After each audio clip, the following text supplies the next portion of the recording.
La palabra del Señor en Oseas, capítulos 4, verso 6, esa primera oración sencilla, simple y corta, lee así en el nombre del Padre, del Hijo y del Espíritu Santo. Mi pueblo fue destruido porque le faltó conocimiento. Repito, mi pueblo fue destruido porque le faltó conocimiento. Oramos en esta mañana, gloria a Dios, presentamos estas peticiones que hemos mencionado, presentamos, amén, el sermón de esta mañana y también a los niños que irán a su experiencia de adoración.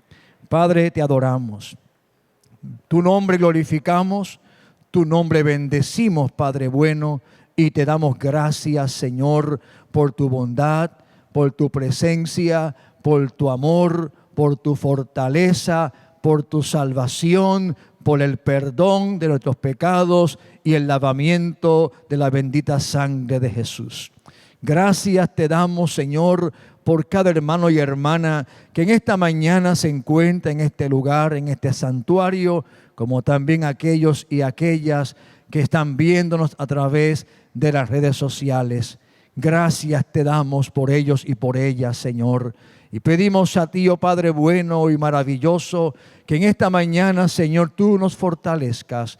Tú, Señor amado, trates con cada uno de nosotros. Nos des entendimiento, Señor, y aquellas cosas que de alguna manera no podamos entender o comprender, tu gracia, tu poder, tu Santo Espíritu, Señor, Padre Santo, ilumine nuestro entendimiento para poder recibir, para poder entender, Señor, para poder, Padre amado, ser edificados por ti. Señor, presentamos esta lista de hermanos, conocidos, amigos y amigas, Señor amado, que piden a la iglesia que clamen, que oren, que presenten sus peticiones, sus necesidades, Señor. Y eso hemos hecho en esta mañana con la completa certeza, oh Dios, que tú oyes la oración de tu pueblo. Y más aún cuando tu palabra dice, si dos o más se ponen de acuerdo sobre algo y oraren al Padre en mi nombre, dijo Jesús, tú obrarás, Señor. Y aquí habemos más de 2 personas, más de 3 personas, Señor. Y nos unimos en oración, Padre. Que los cielos sean abiertos, Señor. Que tu mano poderosa, Señor, sea tocando el cuerpo enfermo, consolando, Señor.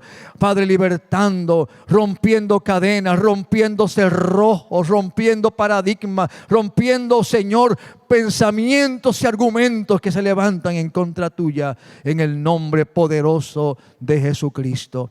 Bendice, oh Dios, a los niños que hagan su experiencia de adoración. Que ese tiempo maravilloso que ellos, Señor, reciben la palabra, quede grabado en sus memorias, Señor, y sus corazones sean ministrados, transformados por el poder de tu palabra, Señor, y la unción maravillosa de tu Santo Espíritu. Danos sabiduría, Señor. Ilumina nuestro entendimiento, oh Padre Celestial, y ayúdanos a comunicar el mensaje de tu palabra, Señor Jesús. Pues sin ti nada podemos hacer.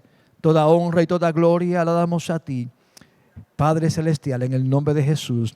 Amén. Gloria a Dios. Pueden sentarse. Gloria al Señor. Aleluya. Y los niños pueden ir dirigiéndose hacia su lugar de clases. Gloria a Dios. Aleluya. En esta mañana queremos dar gracias a Dios por cada uno de ustedes que hoy se encuentran con nosotros. Como decía en la oración, amén, damos gracias a Dios por Saidet, por la obra que Dios está haciendo en su vida, la que ha hecho, la que sigue haciendo. Y amén, este hermano Tony quiere dirigirse a la iglesia en una expresión de gratitud para que, amén, sepan y conozcan, ¿verdad?, lo bueno que Dios ha sido con ellos. Así que, hermano Tony, pasa por aquí para que puedas expresar tus palabras de gratitud en esta mañana. Mientras Tony se acerca, damos las gracias a Dios. Tenemos a Magdiel con nosotros. Gracias por acompañarnos. Estuvo aquí el viernes. Él es el hermano de Rafa. Gloria a Dios. Y está hoy con nosotros nuevamente. Así que bienvenido en esta mañana. Y gracias a todos los que están aquí acompañándonos en esta mañana. Hermanos, Señor los bendiga. Vengo aquí en estos momentos en agradecimiento a mi Dios y de mi esposa, de parte de mi esposa, agradecerle a Dios de todo corazón por las grandes cosas que ha hecho en nosotros. Y una de las cosas es que hoy está aquí Saide con nosotros, después de...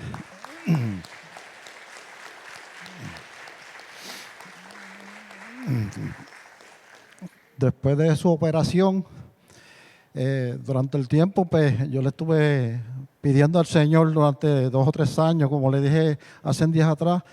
Yo me desesperaba porque no llegaba ese momento, pero Dios escogió el día en el momento para que ella fuera sanada. Y hoy, pues, está aquí acompañándolo. Y le doy gracias a mi Todopoderoso, porque uno le pide con fe y con amor, y Él cumple su palabra. Y Él me lo prometió y hoy aquí cumplió con su palabra. Gracias, Señor, de parte de mi esposa y el mío propio, de mi corazón. Saide, te sigo amando, te queremos mucho y que Dios te siga bendiciendo y te llene de salud. Gracias.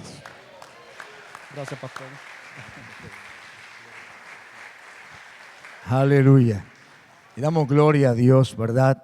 Porque lo que Dios ha hecho es un milagro y la recuperación que hemos visto en ella.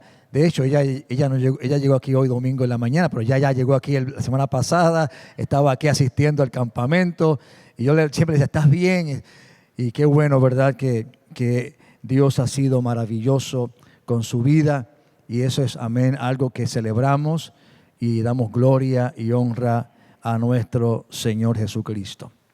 Esta mañana vamos a utilizar un pasaje bíblico y una escritura y a un profeta sumamente interesante, sumamente confrontador y hasta para algunos hasta se pueden escandalizar por el contenido de lo que usted va a escuchar, pero no se trata, amén, de la naturaleza o de la forma en que el libro se escribe, sino el mensaje que Dios quiere comunicarnos.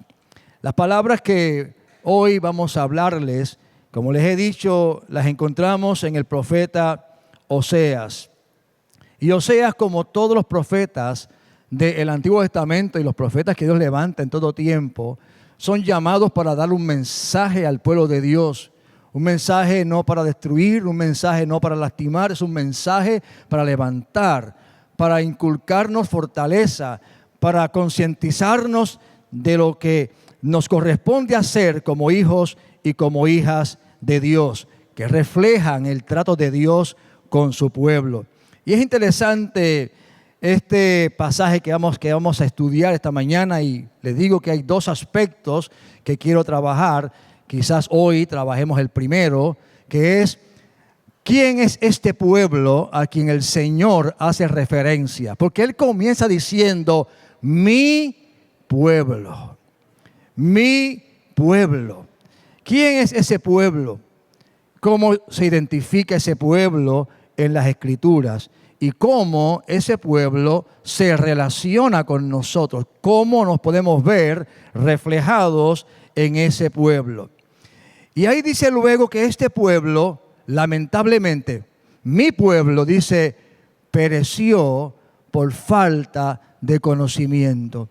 Algo aconteció en este pueblo que lo llevó a esta trágica situación, una lamentable situación. ¿Y qué podemos aprender nosotros de este pueblo y cómo nosotros nos podemos ver reflejados, identificados o de alguna manera motivados por este relato para amar cada día más a Dios? Muchas veces, no sé si le ha pasado a usted, que usted lee un libro o ve una película o algo, ¿verdad? Y usted se identifica con algunos aspectos de esa narración que está leyendo, de esa película que está viendo. Y cuando usted termina, dice, oye, yo me identifico de alguna manera con esto. Los hechos que leí o que miré o que observé no son mi historia completamente, pero yo estoy siendo ilustrado o esto que estoy viendo me llama a mí a reflexionar para cambiar algunas cosas. Y eso nos pasa cuando leemos algunos artículos o vemos una película. Es decir, que aunque el cuadro que vemos, repito, no representa la totalidad de nuestra vida, algo nos llama la atención. Con algo nos identificamos. Y ese algo nos provoca pensar, reflexionar e incluso tomar decisiones. Si esto ocurre con una lectura o con meramente ver una película, ¿cuánto más cuando leemos los relatos de la palabra de Dios? ¿Cuánto más cuando vemos la historia específicamente del pueblo de Israel? No todo lo que usted va a leer de Israel va a aplicar a su vida. No todo lo que le pasó a Israel le puede pasar a usted. No todo lo que se dice de Israel en un futuro lejano va a acontecer con usted. Pero todo lo que está en la Biblia está allí para nuestra enseñanza, para nuestro aprendizaje. Y eso es lo que ocurre con la lectura que estamos haciendo en esta mañana. De hecho, cuando el apóstol Pablo habla de la Biblia, y recuerden que la temática de este año es, amén, la palabra de Dios.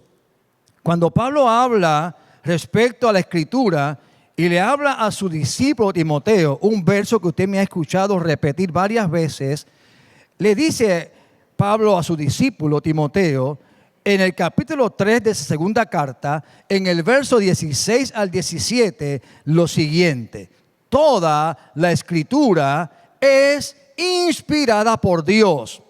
Toda la Escritura. Déjeme decirle que cuando Pablo escribe esto, la Escritura a la que hace referencia en ese momento y que circulaba para ser el material de educación, de enseñanza a la iglesia, era el Antiguo Testamento. De manera que dice que esta Escritura, toda la Escritura, desde Génesis hasta el Apocalipsis, es palabra de Dios. Y dice que es útil, y subrayamos, ¿para qué?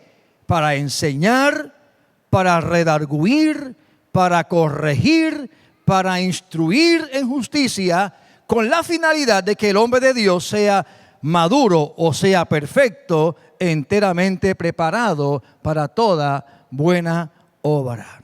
Así que, a raíz de este versículo bíblico, toda la Escritura, aún estos pasajes de los profetas, son material para que nosotros aprendamos, para que corrijamos, para que seamos instruidos, para que maduremos, para que estemos listos para toda buena obra.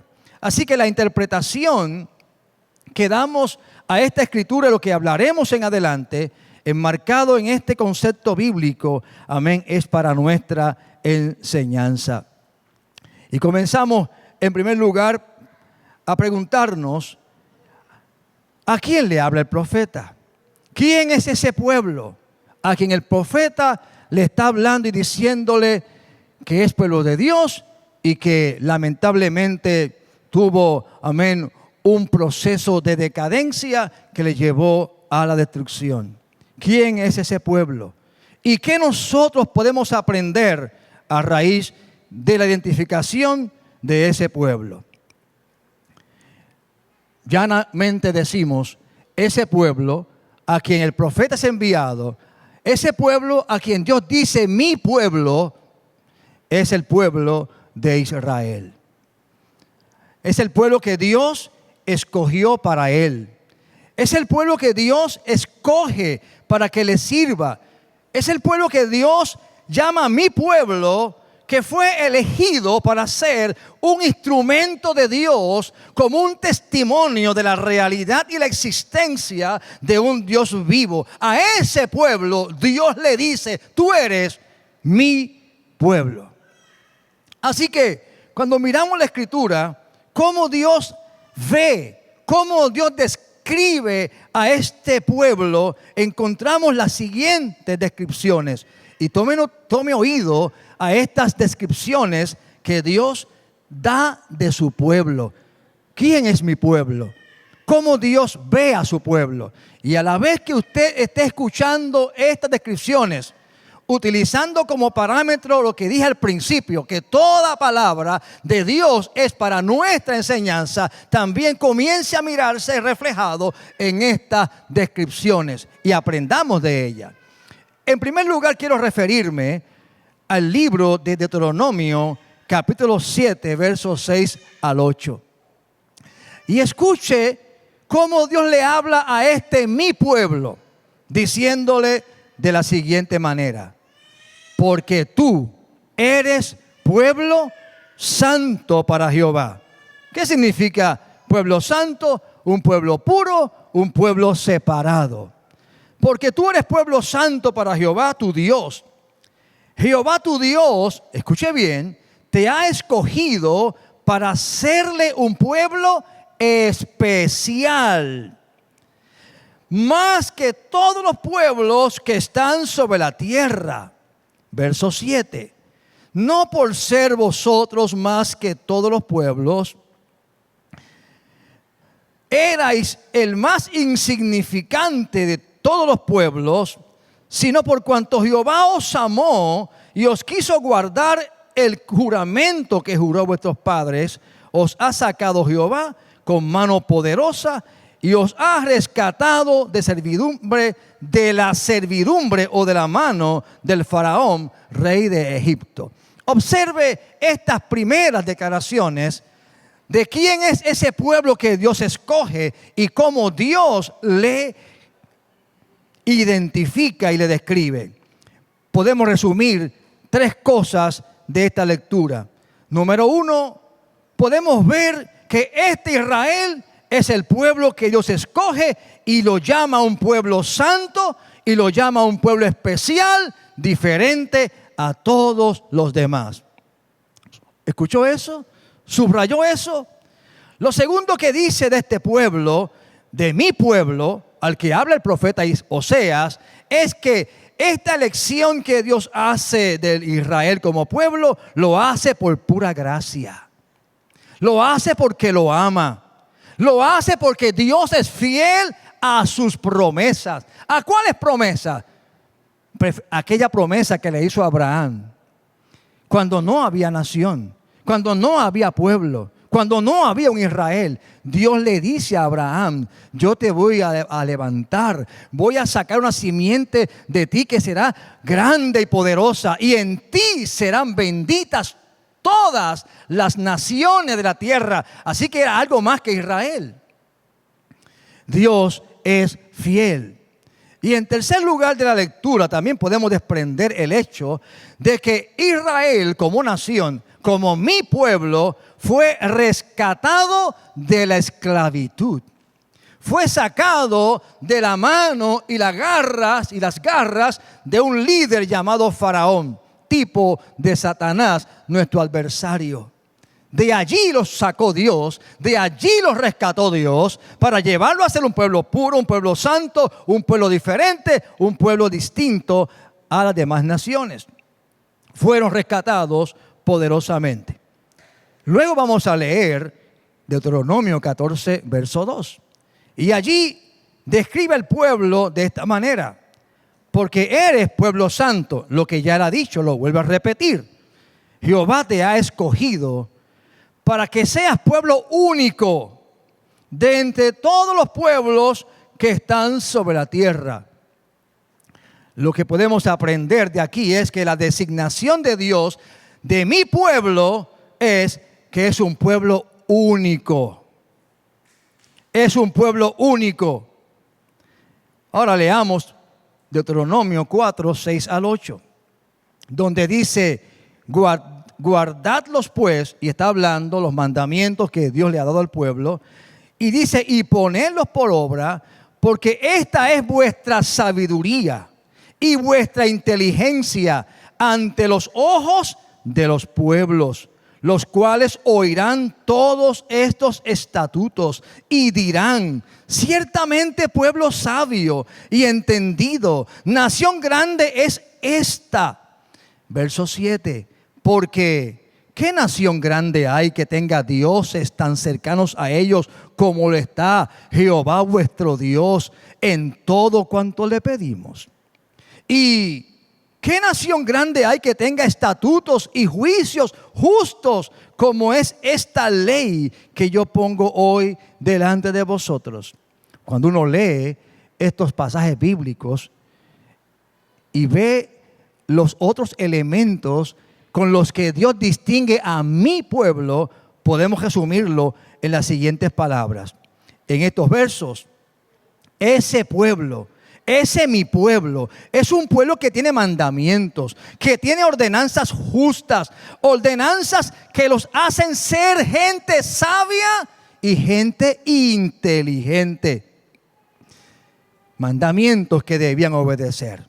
En estos versos también vemos que mi pueblo tenía una forma de vivir, una forma de ser. Israel tendría una forma de vivir que sería observada, que sería monitoreada por los demás pueblos que le rodeaban. Y ellos iban a comprobar la sabiduría y la inteligencia que Dios daba. Y en tercer lugar, mi pueblo, según estos versículos, sería un testimonio vivo, viviente, palpable, que andaba, que vivía, mostrando la evidencia irrefutable de que un Dios vivo que existe, que está vivo y que es único y que está a favor de su pueblo. Esto era lo que Dios, en estos versos, les decía a Israel, lo que Dios decía de mi pueblo. Este es mi pueblo. En Éxodo capítulo 19, verso número 6, hablando de mi pueblo, dice la Escritura: y vosotros me seréis un reino de sacerdote, gente santa. Estas son las palabras que dirás a los hijos de Israel. Como una novena característica de este pueblo es que este pueblo sería un pueblo que ministra, un pueblo que sería llamado sacerdocio, que iba a ministrar a favor de otros. Así que con esto cerramos luego en Éxodo 19:5 para describir una última característica de este pueblo. Y dice así la Biblia en Éxodo 19:5: ahora pues, si diereis oído a mi voz, si guardáis mi pacto, vosotros seréis especial tesoro sobre todos los pueblos, porque mía es toda la tierra. Mi pueblo, para Dios, no es cualquier cosa. Describe a este pueblo como un especial tesoro. Como un especial tesoro. Yo no sé si usted no entiende la palabra tesoro, pero yo creo que no hay que explicarla mucho. Para Dios, mi pueblo, el pueblo a quien está hablando allí el profeta Oseas, tenía todas estas designaciones de parte de Dios. Es lo que Dios pensó, es lo que Dios declaró, es lo que Dios prometió que sería su pueblo. Ahora, pongámosles a esta escritura y a estas declaraciones un lente cristológico, o un lente de Cristo, o un lente del Nuevo Testamento. Y veamos por un momento la iglesia. La iglesia es también su pueblo y que le pertenece a él. Así que cuando yo digo allí mi pueblo y veo a Israel allí descrito con todas estas cualidades extraordinarias, yo también legítimamente puedo verme reflejado en estas descripciones. Y esto que acabo de decir no es un capricho, no es una interpretación forzada, es que vamos a mirar algunas declaraciones del Nuevo Testamento donde se habla de la iglesia como mi pueblo y se le adjudican características similares. Por ejemplo, leamos 2 Corintios 6:16. Y dice Pablo hablando allí en ese verso: ¿y qué acuerdo hay entre el templo de Dios y los ídolos? porque ustedes sois el templo del Dios viviente. Como Dios dijo, habitaré y andaré entre ellos y seré su Dios y ellos serán mi pueblo. ¿Cuándo Dios dijo eso? Cuando le habló ¿a quién? A Israel. Las naciones verían a Dios andando en medio del pueblo. Reflejarían la gloria de Dios. ¿Cómo sería eso posible? Por la forma de ellos vivir. Por la intervención de Dios en sus vidas, evidenciando que en medio de ellos habitaba Dios. Y aquí ahora dice, hablándole a la iglesia, las mismas palabras. Cuando leemos en 1 de Pedro, capítulo 2, versos de 9 al 10, escuche lo que dice la Escritura. Mas vosotros sois linaje escogido, real sacerdocio, nación santa, pueblo adquirido por Dios, para que anunciéis las virtudes de aquel que os llamó de las tinieblas a la luz admirable. Vosotros, que en otro tiempo no erais pueblo, pero que ahora sois pueblo de Dios. Que en otro tiempo no habíais alcanzado misericordia, pero que ahora habéis alcanzado misericordia. Óigame, ¿no le suena a usted esas palabras como ya oídas por usted esta mañana en las lecturas que hemos hecho del Antiguo Testamento hablando sobre Israel? De manera entonces que usted también y yo somos pueblo de Dios. En cuanto al plan de salvación, mire, hay un solo pueblo. En Efesios 2, 11 al 16, el apóstol Pablo dice lo siguiente: por tanto, acordaos de aquel que en otro tiempo, discúlpeme, por tanto, déjeme leer con calma, porque quiero avanzar demasiado y me voy a turbar en la lectura. Amén. Por tanto, acordaos de que en otro tiempo vosotros, los gentiles, en cuanto a la carne, erais llamados incircuncisión, por la llamada circuncisión hecha con mano de carne. En otras palabras, no eran parte del pueblo de Israel, eran gente diferente, no eran bienvenidos. Eso en síntesis es lo que Pablo dice en el verso 11. Porque la circuncisión era un ritual, un pacto dado solamente a Israel. Ahora dice el 12. En aquel tiempo estábamos sin Cristo, alejados de la ciudadanía ¿de quién? De Israel, ajenos a los pactos de la promesa, sin esperanza y sin Dios en el mundo. Pero ahora, en Cristo Jesús, vosotros que en otro tiempo estabais lejos, habéis sido hechos ahora ¿qué? Cercanos por la sangre de Cristo. Porque Él es vuestra paz. Escuche bien, que de ambos pueblos hizo uno, derribando la pared intermedia de separación, aboliendo en su carne las enemistades, la ley de los mandamientos expresados en ordenanzas, para crear en sí mismo de los dos un solo pueblo y un nuevo nombre, haciendo la paz, y mediante la cruz reconciliar con Dios a ambos en un solo cuerpo, matando en ella las enemistades.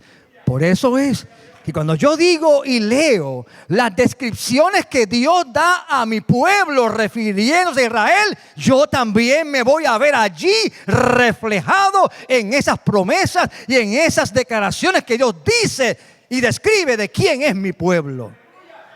Oh, gloria a Dios. Bendito sea el Señor.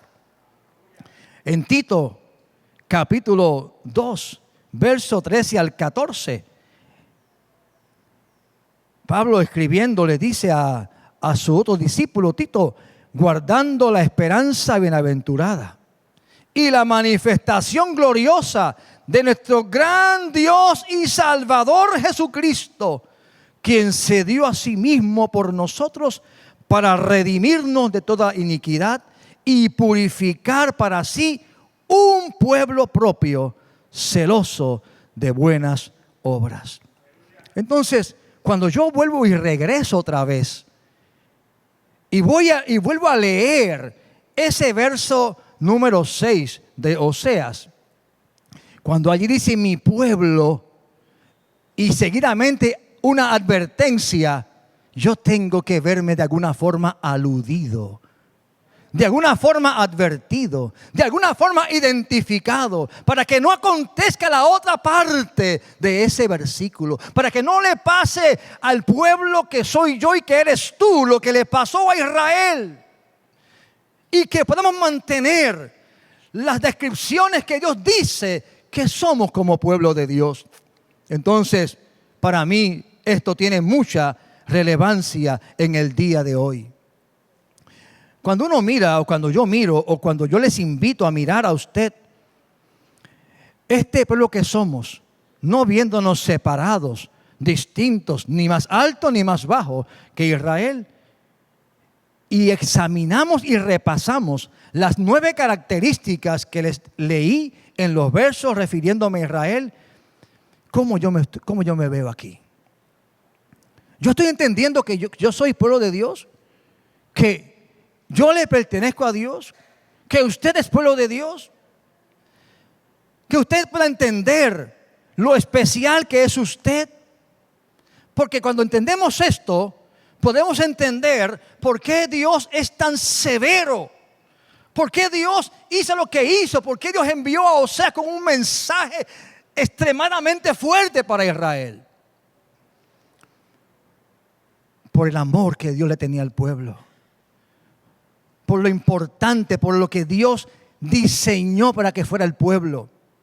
Y eso a mí me llama la atención y, repito, me hace pensar en nosotros como pueblo de Dios en el presente. ¿Por qué? Porque ¿qué Dios quiere para su pueblo? Lo quiso para Israel y lo quiere para su pueblo, porque no hay diferencia entre Israel y el pueblo que somos nosotros en este contexto. Dios dijo, ustedes serán un pueblo santo y especial. Esa demanda de Dios a Israel sigue siendo la demanda de Dios para su pueblo en todos los tiempos, porque hemos leído que somos ¿qué? En Cristo un solo pueblo. Dios quiere que nosotros como pueblo, como su iglesia, como lo quiso para Israel, seamos gente separada para Él. Gente exclusivamente separada para Él. Porque son gente muy especial, diferente a los demás. Tú podrás tener, amén, lo que puedas tener, ser quien tú seas, pero tú eres diferente. Tú eres pueblo de Dios. Él dice, tú eres mi pueblo. Y mi pueblo es santo. Y mi pueblo es especial. Lo segundo que leíamos de Israel es que Dios lo escogió. Lo escogió por pura gracia. Lo escogió por amor. Lo escogió, amén, porque Dios es fiel. Fiel a sus promesas. No porque tuviese alguna virtud por el cual Dios dijera, no tengo. Es que es muy lindo. Es que es muy rico. Es que es muy poderoso. Es que es muy inteligente. Y por tales razones lo voy a escoger. No había méritos. Tú y yo, como pueblo de Dios, somos escogidos por puro amor. Dios te amó tanto, Dios me amó tanto, que Él decidió escogerme en su gracia. Él no miró mi bajeza, Él no miró mi ineptitud, Él no miró de lo que yo carecía, simplemente nos amó. Qué poderoso. O sea, Dios dice, tú eres mi pueblo santo, especial. Eres mi pueblo porque te amo. Eres mi pueblo porque te amo. Oh, gloria a Dios. Yo te escogí. De mi corazón salió a escogerte. No tienes méritos. No lo merezco. No lo merecemos. Pero Él dice, tú eres mi pueblo. Dios es que lo dice. Él es el que dice, tú eres mi pueblo. Tú eres mi pueblo. Oh, gloria a Dios.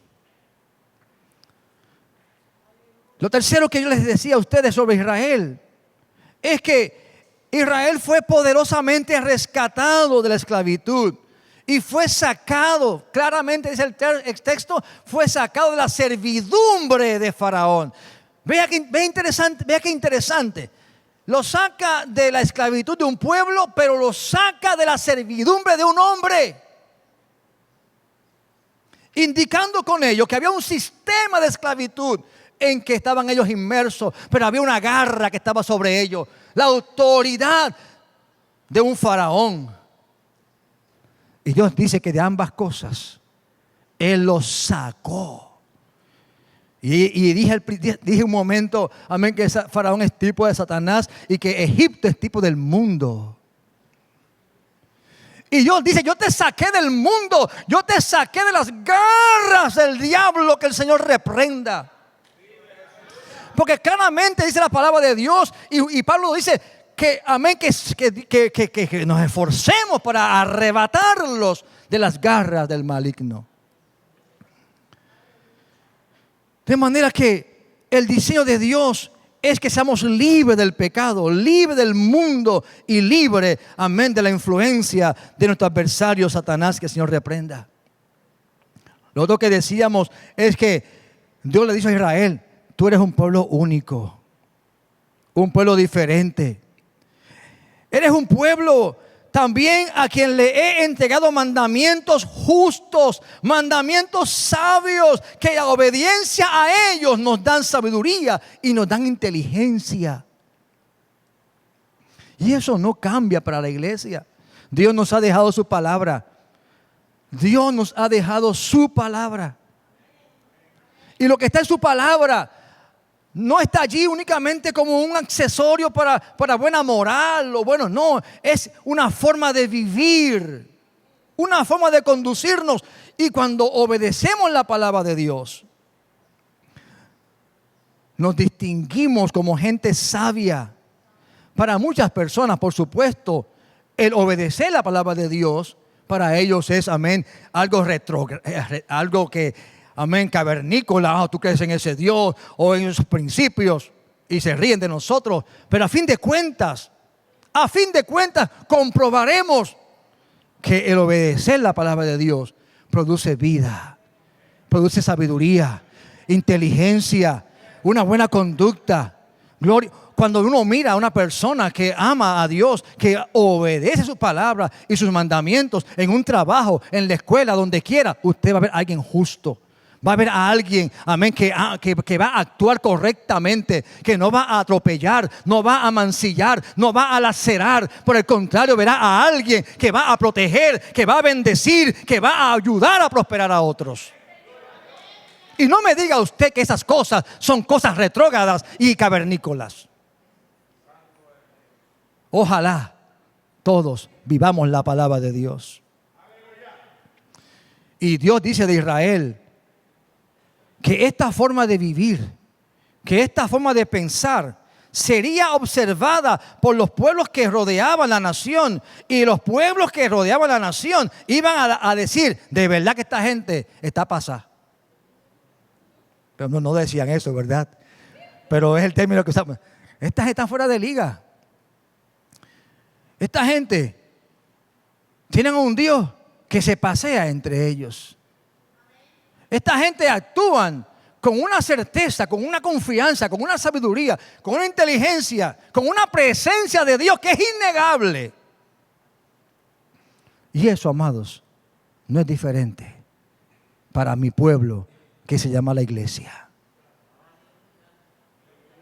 Aleluya. Dios a mi pueblo le dice, yo estoy entre ustedes, habito con ustedes, me muevo entre ustedes. Aleluya. Y si algo tenemos nosotros en este tiempo que reflejar, que cultivar, amén, es esa presencia de Dios en medio nuestro que se refleje en todo lo que hacemos. Porque esto será un testimonio vivo de que Dios existe. La gente, amén, está cansada de argumentos y está bien los argumentos. Que tengamos argumentos, que tengamos herramientas de defender el evangelio a través de razonamiento, está muy bien. De mentes, amén, adiestradas por la palabra de Dios. Gloria a Dios por eso. Pero más que eso, tenemos que, amén, orar como Pablo. Yo no fui a ustedes, dice Pablo a los Corintios, yo no fui a ustedes con palabras de sabiduría humana. Yo fui en el poder del Espíritu Santo. Con las manifestaciones de ¿qué? Del Espíritu Santo. Aleluya. Pero cuando hay una manifestación de Dios en medio de una situación, la gente no puede decir, eso fue el médico, no, eso fue el psicólogo, no, eso fue el trabajador social, no, eso fue el pastor, eso fue Dios, punto. Porque hubo un milagro, hubo una manifestación de Dios. Y esto tapará la boca de muchos argumentos y dejará claro ante los que no creen que Dios existe, que Él es verdadero y que Él es real.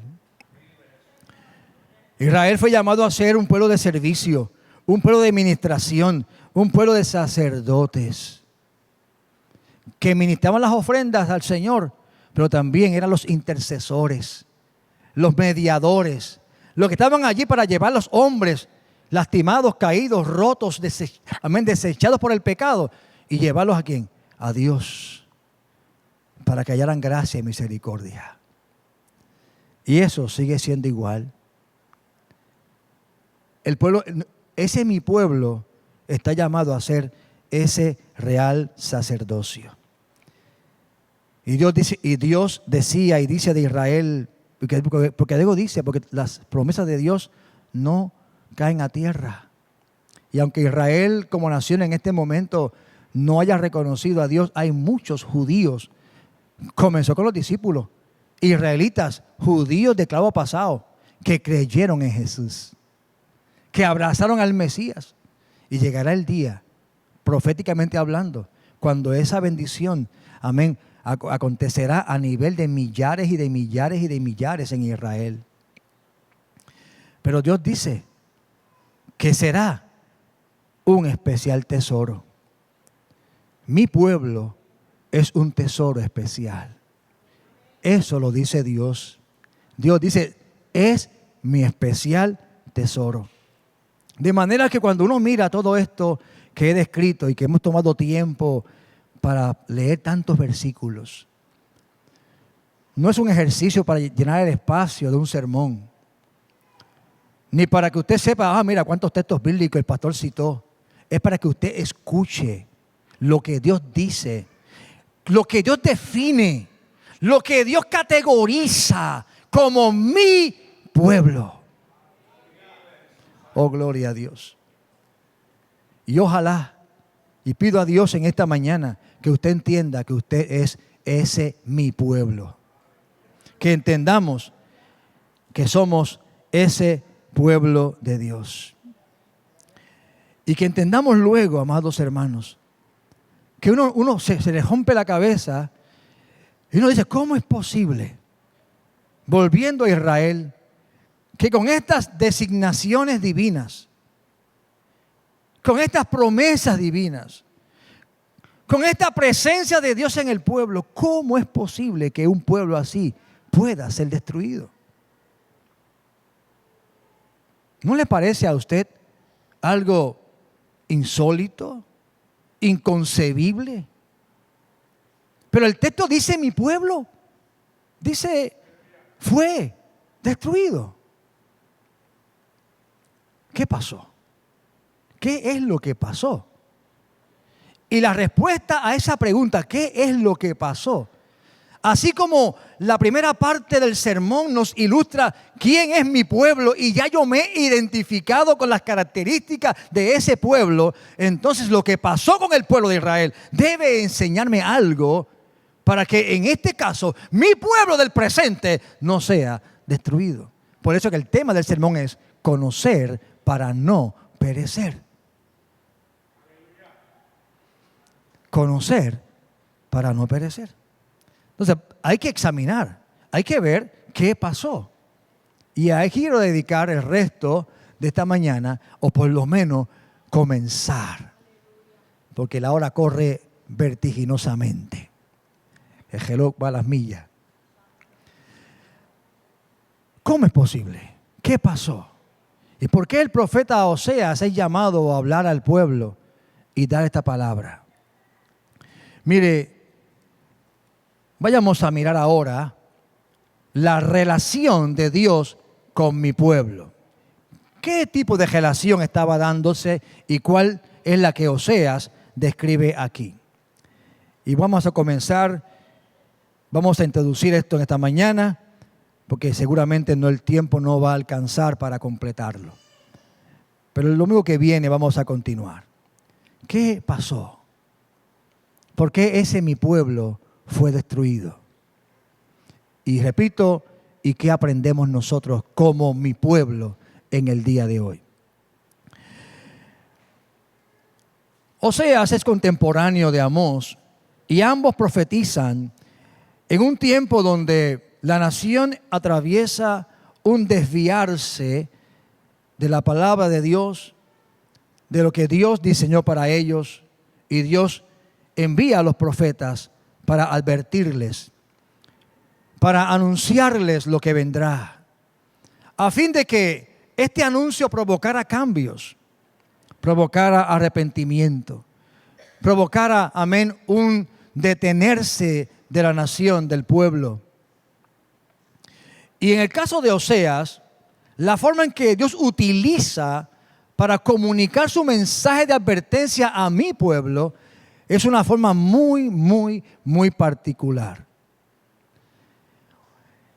Y quizás algunos que han leído el libro de Oseas van a entender lo que voy a decir. Quizás otros lo van a oír por primera vez aquí. Dios le pide al profeta que haga algo. Algo que va a ser instrumento de Dios para ilustrar el por qué el pueblo va a ser destruido. ¿Por qué este pueblo con tantas promesas va a sufrir un cautiverio? La figura que utiliza Dios con el profeta es la siguiente. Dios da una orden y le dice al profeta: quiero que te cases con alguien. El problema no es el casamiento. Que alguien se case, eso está bien. ¿Con quién es el problema? Quiero que te cases con alguien que es una persona dada a la prostitución. Con alguien que no te va a ser fiel. Con alguien que te va a defraudar con otro hombre. Dios mío, yo no sé si aquí hay un caballero. Yo estoy casado, gloria a Dios por Jesucristo. Y pienso que eso es hasta la muerte. Y si me voy primero, pues allá Elizabeth. Si ella se va primero, bueno, no digo nada ahí. Aleluya. Yo no sé, ¿verdad? Los misterios de Dios. Bueno, el punto es, quédese conmigo acá, el punto es que yo no sé si yo sería capaz.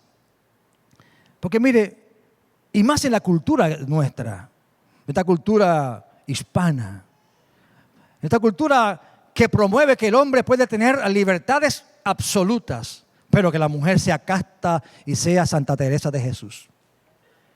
Sí, eso ha cambiado un poco, pero todos los hombres quieren siempre la pura. Ellos correrán a diestra y a siniestra y no hay problema, pero cuando le toque a ellos escoger, no, la mejor. Egoísmo, ¿verdad? Muy egoístas. Pero así la cultura nos ha inculcado ese pensamiento. Pero aquí Dios le dice al profeta: tú vas a casarte, pero te voy a decir con quién. Y yo la pregunta era: ¿qué hombre haría esto? Un puertorriqueño seguramente no, un latino menos, pero aquel profeta fue obediente a Dios. ¿Era porque Dios quería arruinarle la vida al profeta? No. ¿Había intenciones malévolas de Dios? No, Dios jamás. Dios nunca hace nada incorrecto. Era que Dios necesitaba una ilustración contundente, impactante, que reflejara lo que estaba pasándole a ese mi pueblo. El profeta obedientemente, y usted lo puede leer, y estoy reseñando en este momento el capítulo 1. Usted puede leer allí que el profeta, Oseas, va y hace lo que Dios le indica. Y dice el verso número 3, fue pues el profeta, estoy leyendo ahora Oseas 1, verso 3, fue pues el profeta y tomó a Gomer, hija de Diblaim. Así que algunos intérpretes, para suavizar o para quizás explicar por qué un profeta escoge, porque había reglas sobre qué debía escoger un israelita como mujer, y máxime si era alguien que tenía algún llamado o tenía alguna designación de Dios. Y algunos intérpretes dicen, o comentaristas dicen, que en el momento en que Dios se casa con Gomer, ella no era la mujer libertina, la mujer adúltera, la mujer que se prostituiría, sino que cuando Dios dice esto es porque Dios estaba viendo ya lo que ella iba a hacer, no lo que era en el momento en que Dios le dice al profeta, ve y búscate a Gomer para casarte. Así que, como no hay un verso bíblico que diga una cosa certera o otra, pues cabe la posibilidad, y yo me aferro a esa descripción porque me resulta más llevadera. Así que simplemente es un comentario. Pero definitivamente ella fue lo que fue, punto. Así que si cuando se casan, Gomer no era lo que fue después, pues bien, qué bueno. Se casó en paz entonces Oseas, pero sabía lo que iba a hacer ella, porque Dios se lo había dicho ya. Así que ellos se casan y tienen hijos. Y tienen varios hijos. Cuando uno lee la Escritura, yo me puse aquí a marcar, ¿verdad? A tratar de saber cuál era el hijo legítimo y cuál era el ilegítimo. Pero no está muy claro, excepto algunas descripciones. Lo que sí yo sé es que el primero fue legítimo, que se llamó Jezreel. Los otros dos, bueno, no sabemos. El asunto es que cuando Dios le habla al profeta y él se casa, él comienza a darle nombres a estos hijos. Y cada nombre describe algo de lo que Dios le quiere enseñar a Israel. Porque uno de ellos se llamaba, su nombre, no eres pueblo.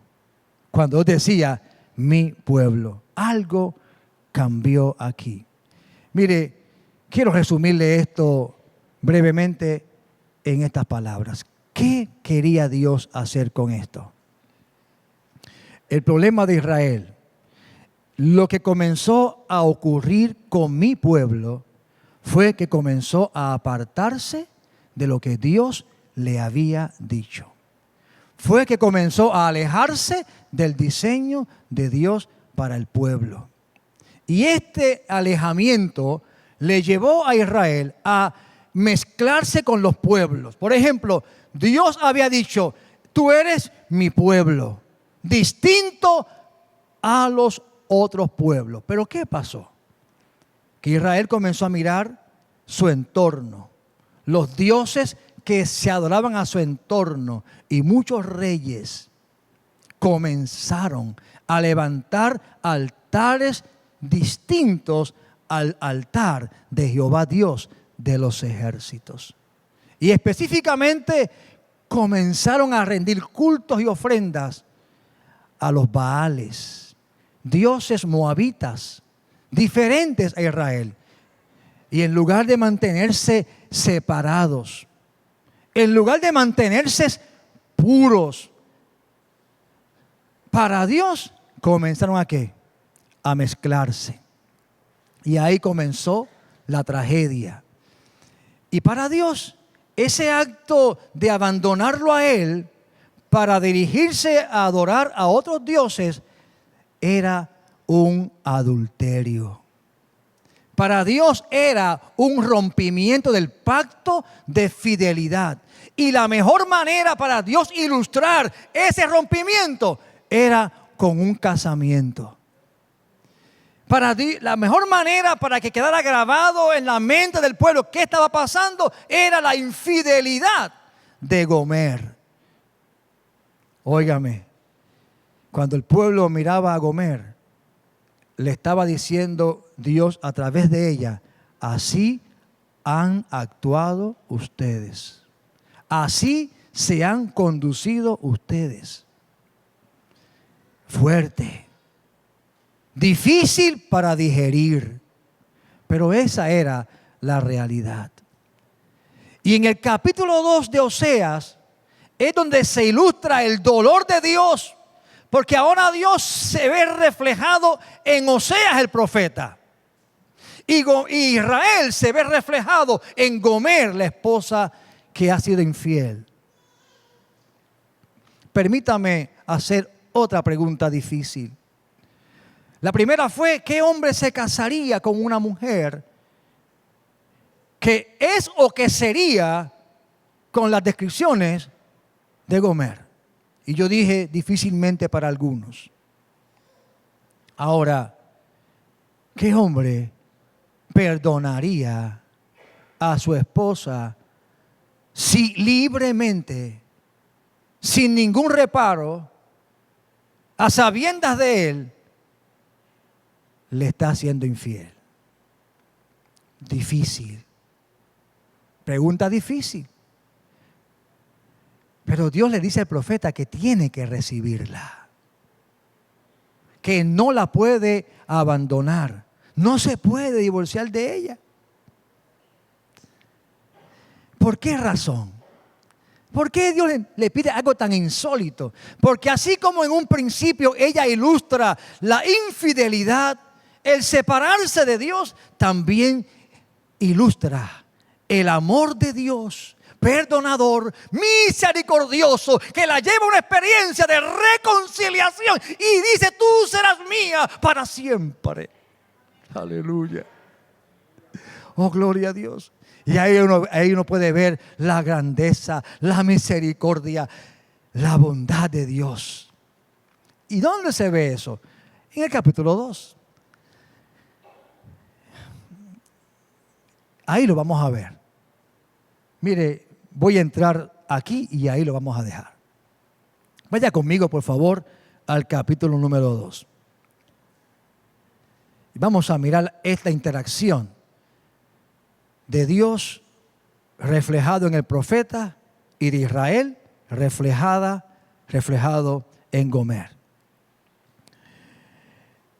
Cuando comenzamos a leer el versículo 1 y dice así: decid a vuestros hermanos, a mí y a vuestras hermanas Ruama.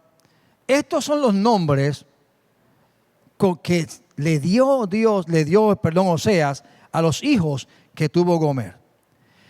Pero estos nombres le falta algo. Le falta la expresión lo. Por ejemplo, cuando tuvo a Ruama, comenzaba diciendo lo Ruama. Lo es no. En un momento se llaman no pueblo, no misericordia o no aceptado. Pero cuando en el capítulo 2 comienza diciendo, le quita el lo y dice aceptado, mi pueblo. Dice, ¿qué pasó aquí? Porque ahora comienza a hablar de ¿qué? De esperanza. La relación de Oseas con Gomer, repito, reflejaba el alejamiento de Dios. Pero Oseas nunca abandonó a su esposa. Aunque sabía lo que hacía, lo que estaba pasando, él nunca la abandonó. ¿Por qué no la abandona? Porque, repito, había esperanza. Porque sería restaurada. Usted dirá, ¿cómo es posible? Sí. Gomer sería restaurada, como Israel sería restaurado. Y sigue diciendo sobre la relación. Y en los primeros versículos, del versículo 2 al verso número 7, Ahí vamos a ver todo lo malo que hizo Gomer, todo lo malo. Y pueden leerlo con calma en sus casas, cómo ella deshonró el pacto, cómo ella se fue tras sus amantes, cómo ella decía, ellos me dan el pan, ellos me dan el agua. ¿Cómo le siguió? Y voy a leerles el verso 7 como un resumen de todo lo que pasó. Verso 7 dice, seguirá a sus amantes, no los alcanzará, los buscará y no los hallará. Entonces dirá, iré y me volveré a mi primer marido, porque mejor me iba entonces que ahora. ¿Qué usted observa que ocurrió allí?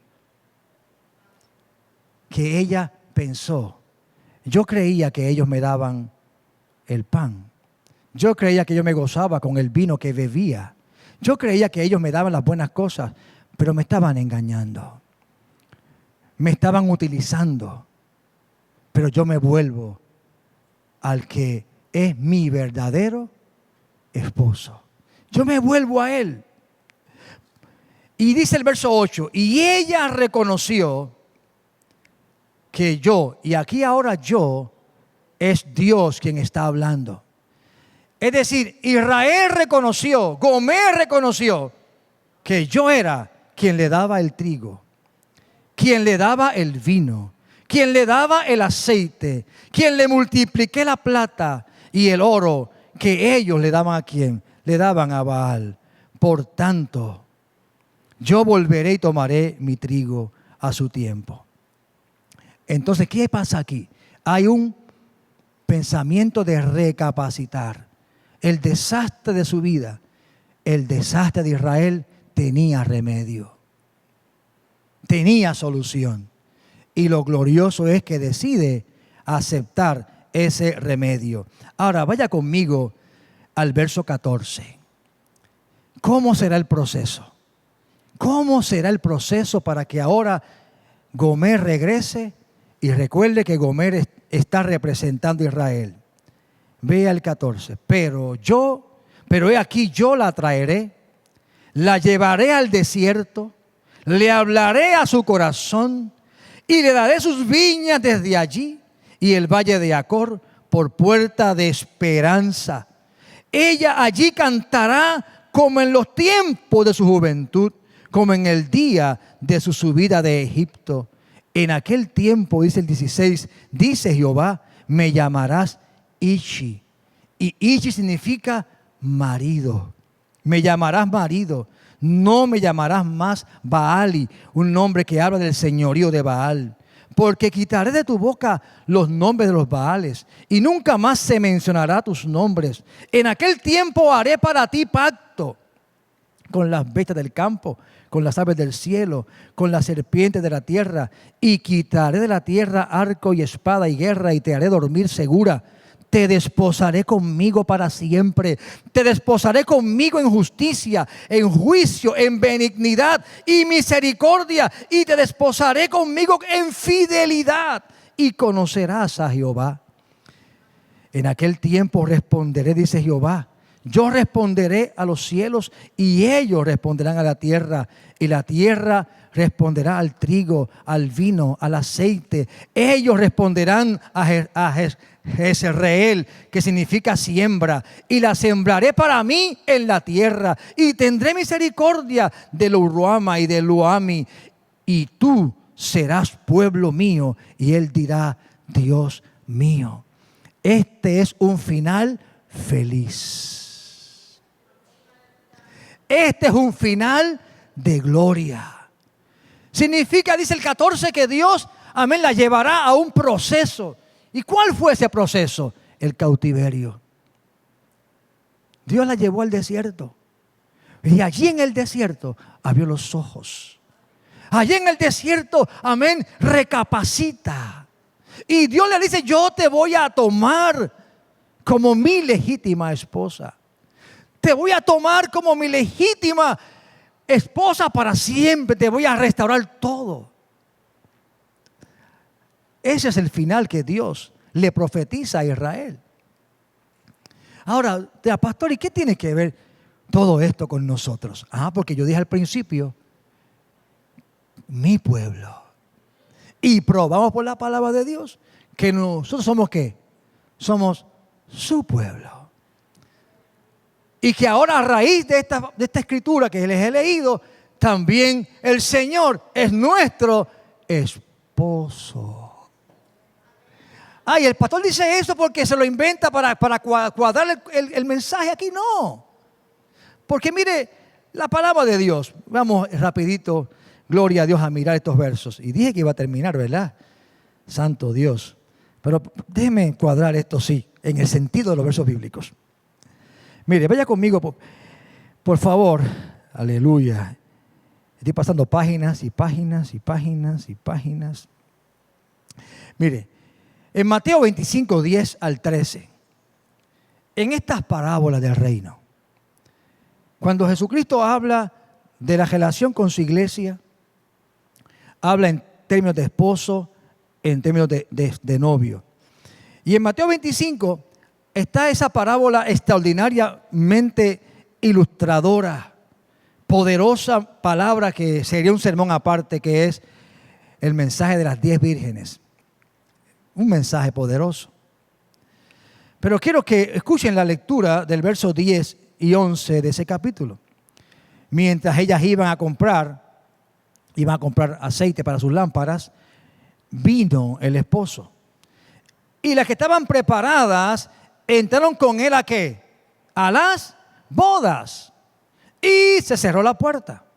Después vinieron también las otras vírgenes diciendo, Señor, Señor, ábrenos. Mas él respondió y dijo, de cierto os digo, no os conozco. Velad pues, porque no sabéis el día y la hora en que el Hijo del Hombre ha de venir.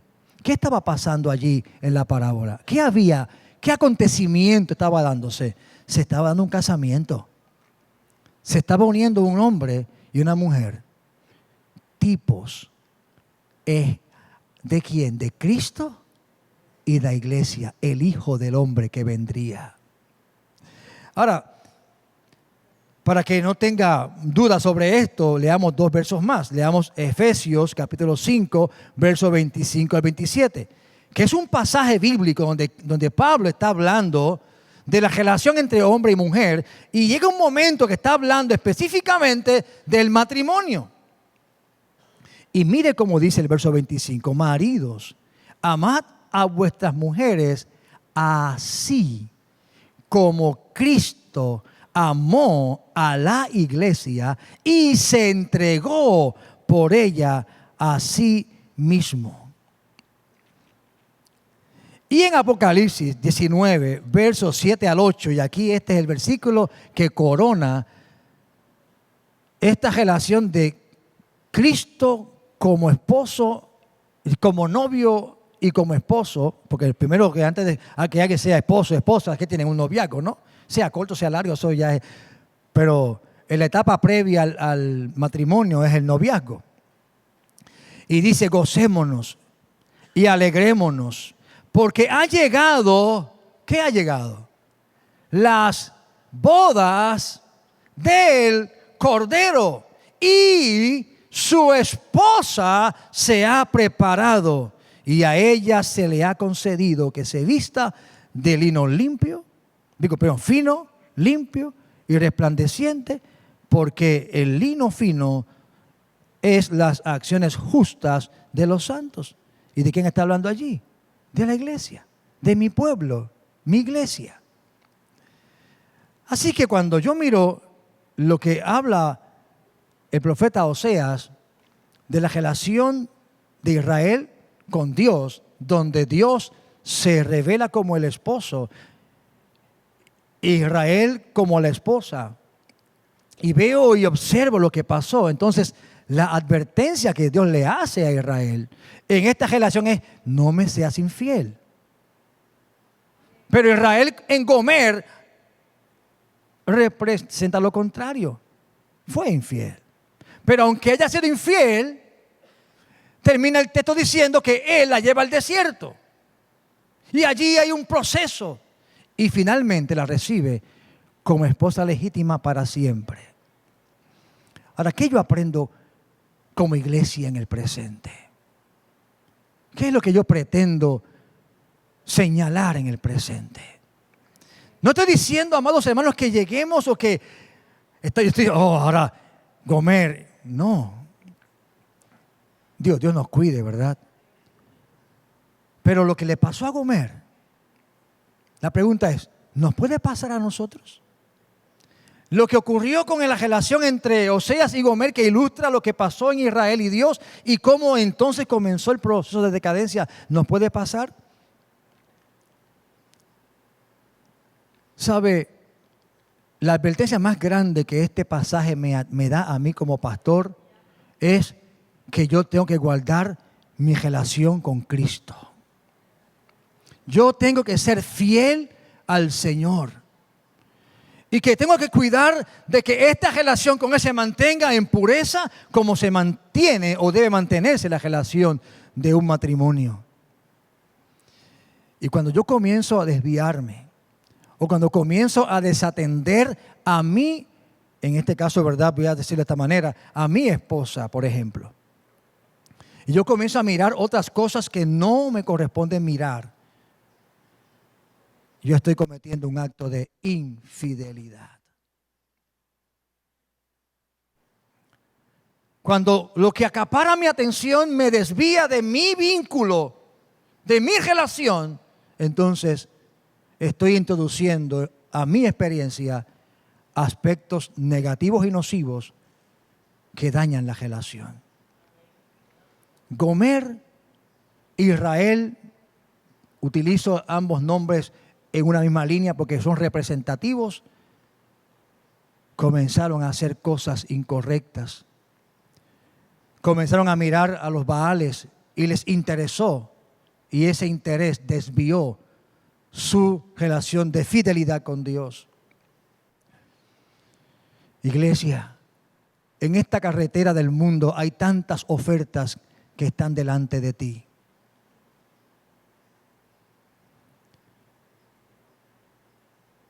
Y tenemos que tener cuidado. La advertencia de Dios, mi pueblo perece. Y todavía no he tocado la otra parte, es por falta de conocimiento. Y eso será parte del sermón del próximo domingo con el favor de Dios. Pero yo como pueblo tengo que ser fiel al Señor. Y uno muestra su fidelidad con lo que piensa y con lo que hace. ¿Escuchó bien? Con lo que piensa y con lo que hace. La pregunta cardinal aquí es, ¿qué ocupa tu mente? ¿Qué ocupa tus pensamientos? ¿Qué haces? ¿Qué hacemos? ¿Qué hacemos? Y es allí donde yo quiero que usted se vaya con este pensar. Vivimos tiempos, dije, muy peligrosos, de muchas ofertas. Y el mundo que nos rodea, como el mundo que rodeaba a Israel, va a querer influenciar en tus decisiones, en tu forma de vivir, en tu forma de pensar. Eso pasó con Israel. Ellos estaban asediando al pueblo. ¿Usted cree que a ellos les agradaba la pureza? ¿Usted cree que les agradaba a ellos la entereza, la inteligencia, la superioridad? ¿Sabe que Israel todavía goza de los privilegios de Dios, de ser un pueblo distinguido? La historia está llena de cómo las naciones se voltearon contra Israel porque eran prósperos, inteligentes, en la economía eran gente de una mentalidad increíble. O sea, todavía siguen disfrutando de esas promesas de Dios. ¿Por qué? Porque esto molesta. Y el mundo que nos rodea no está alegre con que tú seas alguien puro, con que seas alguien que piense correctamente, con que sea alguien que, amén, no esté de acuerdo con las ideas que este mundo te ofrece. No van a querer, por el contrario, van a intentar cambiar tu forma de pensar y tu forma de actuar. La única manera, amados hermanos, que podremos mantenernos en fidelidad con Dios es, número uno, amándole a Él con todo el corazón, si mi amor no está comprometido, si mi amor le pertenece a Él, no hay espacio, no hay lugar para ninguna influencia que venga a mi vida a querer ocupar ese lugar, porque ya ese lugar tiene ocupante, se llama Cristo. Y no, amén, habrá infidelidad allí. No, porque Cristo ocupa ese lugar. Ame a Cristo con todo su corazón. Lo segundo es, amados, tiene que llenar su mente con la palabra de Dios. Tiene que conocer la palabra de Dios. Si no conoce lo que Dios le pide, ¿cómo va a obedecerle? Eso es el tema del domingo que viene. Amén. Porque conocimiento tiene dos implicaciones. La primera, la he dicho ya, relación. Mi relación con Cristo. Mi amor a Jesús. Y segundo, tiene que ver con lo cognitivo, con lo que yo aprendo, con lo que yo sé, con lo que yo adquiero a través de la intencionalidad de ir a la palabra de Dios. Conocimiento implica ambas cosas.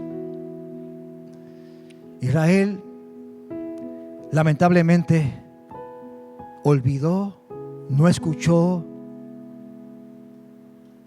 y tuvo el percance lamentable que hasta el día de hoy viven a la espera de un día en que sean restaurados.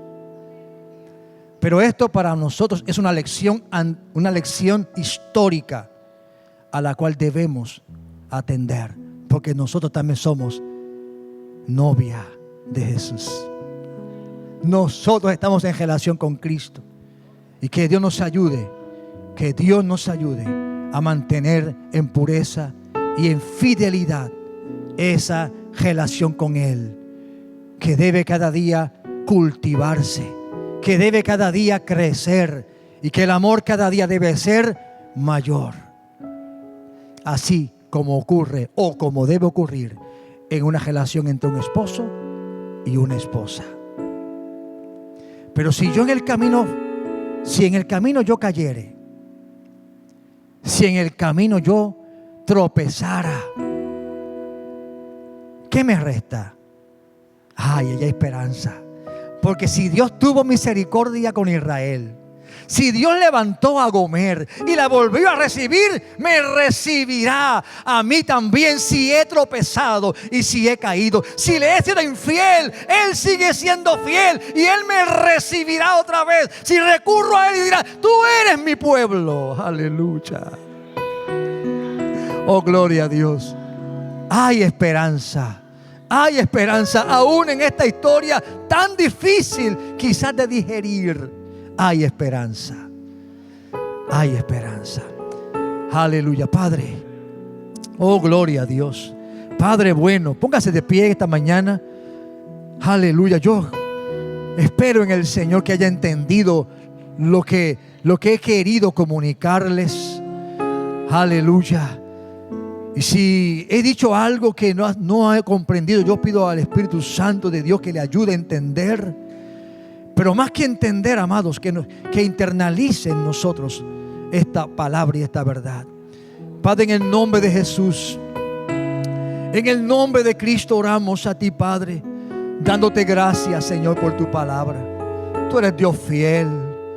Qué hermosas y poderosas descripciones tú nos das como tu pueblo. Las diste a Israel, gloriosas y maravillosas. Pero, Padre, el pueblo se alejó y sufrió graves consecuencias cuya secuela aún sigue en el día de hoy. Pero hay un día de esperanza, hay un día de gloria. Lo hay para Israel y lo hay para tu iglesia como tu pueblo. Aquí estamos, Señor. Ayúdanos a serte fiel. Ayúdanos, Señor, a que no haya en nuestro corazón otro amor sino el tuyo. Ayúdanos. Pero, Señor, si de alguna manera, en algún momento dado, Señor, mis pasos, mis ojos, mis manos, mis palabras, aún mi corazón, Señor, albergó algo distinto. Aleluya. Que te trajo dolor. ¿Qué te trajo tristeza? Porque eso representaba un acto de infidelidad. Perdóname, perdónanos, Señor. Aleluya. Y recurrimos a ti, a tus brazos. Recíbenos en el nombre de Cristo, en el nombre de Jesús. Y guárdame, Señor, guarda mi corazón, guarda mis ojos, guarda mi mente, guarda todo mi ser. Espíritu Santo, porque mi deseo y mi anhelo es estar contigo siempre. Padre, en el nombre de Jesús hemos orado y te pedimos, Señor, que tú sigas obrando en nuestras vidas y te glorifiques en nuestros corazones. Espíritu Santo, somos tu pueblo, somos tu iglesia, una iglesia pura, una iglesia santa. Aleluya. Un especial tesoro para ti, Jesús. Que nunca olvidemos estas cosas, que nunca lo olvidemos. Oh, sí. Examíname y ve si hay camino de perversidad en mí, Señor Jesús.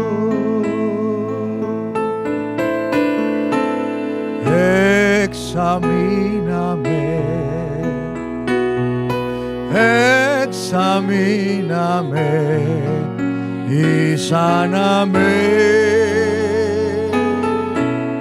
mi buen Jesús. Señor, aquí estamos en esta mañana. Si alguien en esta mañana reconoce que necesita reconciliar su vida con Jesús, hoy es un buen día. Hoy es un buen día para que tu desierto tenga final y vengas al encuentro con tu Dios, que te dice: mío eres tú, mi pueblo eres tú, mi hijo eres tú. Aleluya, el altar se abre en esta mañana. Si hay alguien, yo le invito en el nombre de Jesús. Abrácese a Cristo, abrácese a Jesús, abrácese a Él en esta mañana. Reciba a Jesús como su Señor y Salvador. Si hay alguien, yo le invito. Si está enfermo o está enferma, también Él es tu Señor, tu Dios, tu Salvador, y también Él es tu sanador. Aleluya. El altar se abre en esta mañana.